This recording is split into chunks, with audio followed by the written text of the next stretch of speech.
5 leading wildlife charities are calling on the government to take action to stop plans for a huge theme park in Kent being revived. The chairman of London Resort Holdings has promised new plans will be submitted for the development on the Swanscombe Peninsula after withdrawing the originals last year. But campaigners want ministers to step in and remove a planning designation, which they say could ruin the area. Our environment correspondent Yvette Austin reports. From the top of an old cement works chimney, you can see the extent of the Swanscombe Peninsula site, a wildlife haven stretching right up to the River Thames.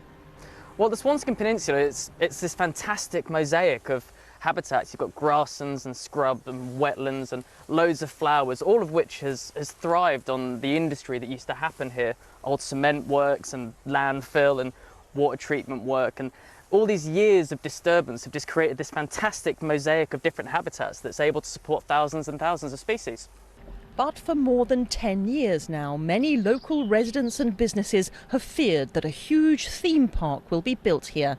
And so some of the country's leading wildlife charities are now calling on government to intervene and revoke a special planning status that the site holds. The threat is that because it's been designated a nationally significant infrastructure project by the government, it means that essentially they can ride roughshod over our nature protection laws and bypass normal local planning policy. And we think that's wrong for a site as important and significant as Swanscombe. The theme park plans were first announced by Paramount Entertainment in October 2012. Then in 2017, Paramount pulled out of the project and its name changed to the London Resort. In 2021, after years of campaigning by wildlife groups and residents, the Swanscombe Peninsula was designated a site of special scientific interest.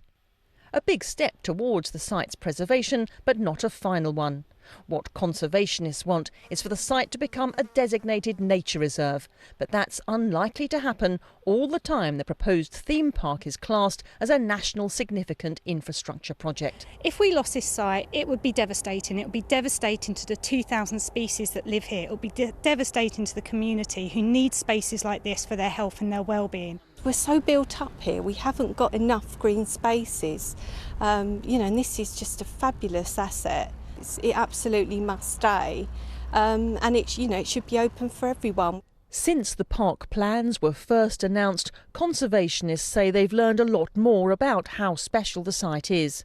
It's not just home to the rare, distinguished jumping spider, they say, but some 2,000 species of invertebrates, as well as water voles and otters.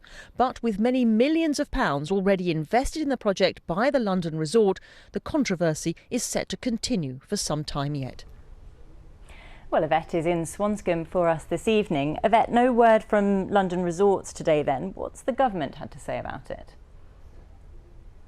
No, as you say, nothing from London Resort, despite numerous emails and calls. The government, I contacted Department of Communities yesterday evening, and they got back to me at 6:15 this evening with a two-line formal response, which says the project remains of national significance due to its size and importance for driving economic growth, and the environmental impact will be considered once an application is submitted. Now, there have been a lot of twists and turns in this story, including the fact that the London Resort Company went into administration back in the spring, but it seems things are back on track, and the fact that there will be a new application submitted is concerning the residents. Now, there will have to be an environmental impact statement whatever happens, and there'll also have to be a lot of discussion over mitigation. So it's likely there'll be some years yet before any building happens.